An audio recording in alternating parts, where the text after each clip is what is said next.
over the last week, I was in Malaysia. I went to some event. I gave a speech there. And I was traveling back home on Sunday. And I was watching live portions of the Charlie Kirk Memorial. And I happened to catch a few speeches, one of which was yours. And I listened to your speech, and I, was kind of half listening. I was listening to other people's as well. And I heard your speech, and I know, how you speak. I've heard many of your speeches before, and I really didn't even pay much attention. I didn't think there was anything in it that was particularly surprising or in the slightest bit controversial. It just never occurred to me. I really didn't. I turned it off, and and then I went to the next speech, and I was like, okay, next speech. And then I woke up the next day once I got back home, and there was this extremely coordinated onslaught, not by a lot of the usual suspects, but by a much higher level of campaign at the highest levels of the Israeli government, parts of the American government, a lot of these advocacy groups, as well as very pro-Israel factions within the American right, the Republican Party, who went on a full-fledged jihad, a war, to claim that this passage in your speech was not just offensive, but was one of the worst blood libels ever uttered in a public setting since World War II. And that not only that, but it intended to imply that Israel was behind the killing of Charlie Kirk. And after I saw this, I thought it was crazy because I watched the speech. And I went back and watched the speech.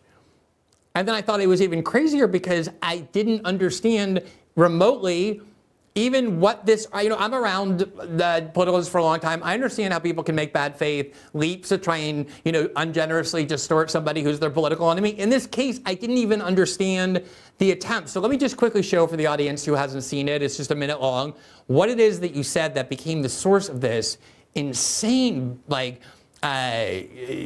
campaign to try and demonize you in a way that you haven't even been demonized before. And then let me ask you what your understanding of this passage was. Let's play that. Ultimately, he was a Christian evangelist. And it actually reminds me of my favorite story ever. So it's about 2,000 years ago in Jerusalem, and Jesus shows up and he starts talking about the people in power, and he starts doing the worst thing that you can do, which is telling the truth about people, and they hate it, and they just go bonkers. They hate it, and they become obsessed with making him stop. This guy's got to stop talking. We've got to shut this guy up.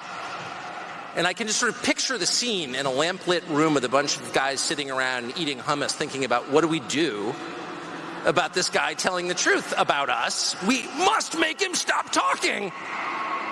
And there's always one guy with the bright idea, and I can just hear him say, I've got an idea, why don't we just kill him? That'll shut him up. That'll fix the problem.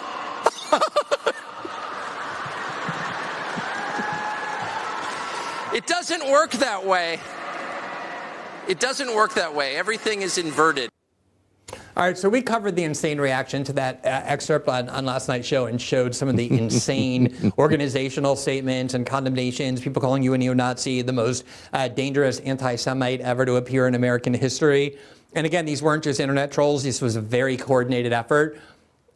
What was that passage? Yeah. What did it mean? That's the Christian gospel. That's the story of Jesus. That's the kind of cliff notes of the New Testament. So Jesus, basically tells the truth about the authorities, the religious authorities. Jesus is, of course, a Jew. All of his apostles are Jews. Everyone in the story is a Jew, for the record. And but he tells the truth about the people in power. They try to shut him up. They end up torturing him to death to kill him. And then with the hope that that will be the end. And of course, it becomes the world's biggest religion.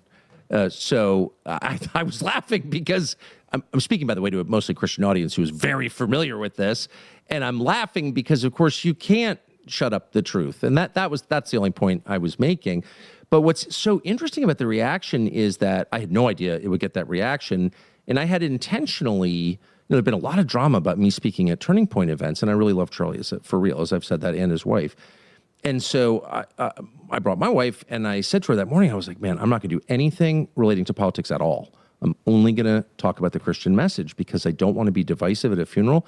And I don't honestly think you should be talking about politics at a funeral. It's deeper than that. It's more important than that. So I wanted to be respectful, and I wanted to talk about the thing that Charlie cared about most. And then you get this reaction, and I wasn't on Twitter, but I kept getting texts from people like, oh, they're so mad at you about the hummus or something. Hummus. Since when is hummus Jew? It's an Arab food. I mean, the whole thing is so bonkers. And I love hummus, by the way. And every time I'm in an Arab country, I eat hummus.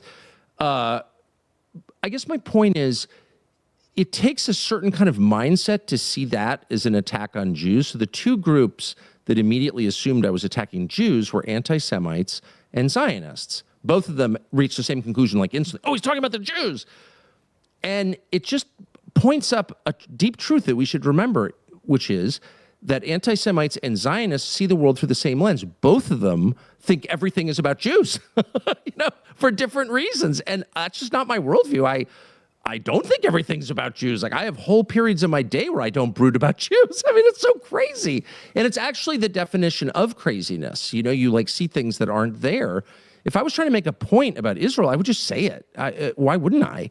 That's the last thing I intended to do. And I think it's very bad for your soul to become obsessed either because of hate or because of ethno-narcissism. I mean, both are kind of the same thing. They're twins with an ethnic group. It's crazy. Like, I think they're both really sick and need to pull back from this. And you do see it a lot online where everybody on, your X feed is talking about the Jews. How is that good? It's not good for the Jews. It's not good for anybody else. It's all kind of a species of mental illness. And because it doesn't reflect reality. Like in real life, I have a million interests and concerns. In fact, almost all of them that have nothing to do with Jews or Israel, or it's just not an obsession for me at all. But it is an obsession for Zionists in a very unhealthy way, and an obsession for anti-Semites and also in an unhealthy way. So and they feed off each other. They're symbiotic, and one kind of helps create the other and needs the other. It's very bad. It's sick, and it's bad, again, bad for the people who engage in it and bad for this country. So I hope we can get off that topic, treat Israel like we just treat a country with overlapping interests and diverging interests. It's, it shouldn't be that different in our mind from Malaysia where you just were. A lot of things I like about it, some things I disagree with, that's okay. But it's not that. It's something really bad, I would say. To me, your point was so simple. The main argument of Turning Point USA faithful, including Erica Kirk and the entire top management of Yes. Turning Point, was a very natural, moving one. I've seen this in many other contexts where someone dies and you want to say, look, their death was not in vain. Like, they're not going to be forgotten. They're, in fact, probably going to embolden the movement. This has been a very common media theme on the right, that Charlie Kirk's death clearly has done more to elevate Charlie Kirk and his message and his cause and to embolden people to join it by far than any other thing that has happened. And all you were doing was saying that it's exactly the same thing that happened when they thought if they killed Jesus, they would get rid of Christianity. Exactly. And of course, the same thing happened. And it's like, but I mean, I just want to, I think though, the key context here is it's not just like people misunderstood what you were saying. You have become a very important and influential person on the American right. It doesn't matter on the American left. There's always been a lot of criticism of Israel, very virulent. But on the American right, it's been more or less locked down that people are supportive of Israel. You've had some exceptions, some important ones like Pat Buchanan and Ron Paul, who definitely were on board with those things. But it's much bigger now, and you're one of the most prominent people doing it. There's clearly an attempt to drive you out of the discourse. The ADL, when you were at Fox, tried to get you fired. There's clearly an attempt to destroy your reputation. And they seized on this Charlie Kirk speech that was so benign in order to do it, and did so under the disgustingly, projecting guise that you were the one who politicized the Charlie Kirk memorial by bringing up Israel and bringing up, how the Jews killed Jesus when it had nothing to do with that. But is this something that, I'm just wondering, because it is as we know, Israel is a very intensely debated topic. There's a huge lobby that wants to destroy people who question any of the orthodoxies. Is this something that you have been feeling more of? I know you stay off social media, but it's so big that you can't be inured to it. How is that affecting you, if at all, and what is your strategy for dealing with it? Well, it makes me sad because in this specific case, because actually what I said was the Christian message, before anything else, calls on us to repent, which is to admit what we've done wrong, not what you've done wrong, not what Israel's done wrong, what I have done wrong. That is the ticket, okay, in my religion. And Charlie said that a lot. And I think it's the opposite of blaming other people. It's blaming yourself first. That's the Christian message right there. And I really want people to hear that because I think it's so important. And I try to practice that. I try. It's hard. I try. So I was bummed out that other people's hate and narcissism, crazy narcissism, obscured what I was trying to say. It's actually not about you. Sorry. It's about the world's biggest religion and my faith. If we could just talk about me for 1 second or talk about Jesus for 1 second. So look, I never want to fight about Israel, ever. I'm actually pretty moderate on the subject, I think. Always like going there. I know a lot of Israelis always liked you never know really what I mean? talked about it before October 7th. You never really talked about it before October 7th, but it was shoved on the front burner. Exactly. It's like, this is my country. I don't own the country, but I'm a shareholder in the country. I'm an American.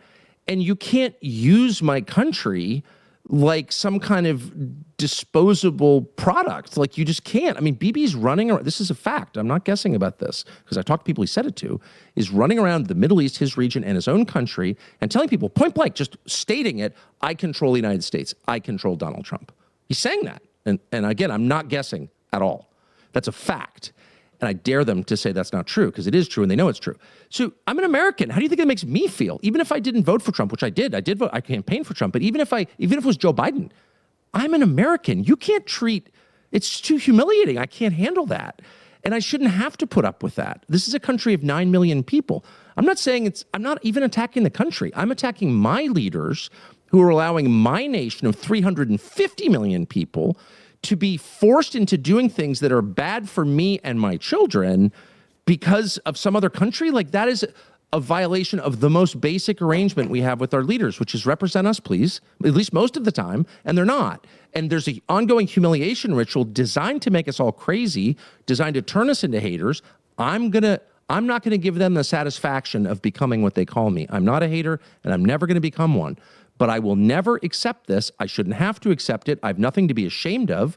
I have no unexpressed views. I'm not hiding anything. I say exactly what I think all the time. This is wrong. And if it's not wrong, tell me how it's not wrong. Why don't you stop attacking me and trying to get family members fired, which they never stop doing? Why don't you instead tell me how you disagree with me? But they can't because they don't actually have an argument. There's no way to justify controlling the U.S. government for the purposes of another country's, whatever their plan is, expansion. There's no way to justify that. And so they just scream at you and call you names. And I guess I'm just blessed because I don't believe that about myself. So that doesn't hurt me. If they said, well, you've gained 10 pounds, you might hurt my feelings. But calling me a bigot doesn't hurt my feelings because I know that I'm not. How's that? And the irony of it, you had 10 years of practice anyway, because the primary tactic of liberals was exactly the same as the one being wielded now against you by Israel supporters, which is That's screaming for racist. sure. Thank you for saying and that. And it's amazing Please keep going. that That's they totally don't realize that. We all had to kind of, find a tactic for deciding that we don't care about being called those names because of how easily and casually they were being thrown out. So I do think it's been good practice. Thanks for watching this clip from System Update, our live show that airs every Monday through Friday at 7 p.m. Eastern exclusively on Rumble. You can catch the full nightly shows live or view the backlog of episodes for free on our Rumble page. You can also find full episodes the morning after they air across all major podcasting platforms, including Spotify and Apple. All the information you need is linked below. We hope to see you there.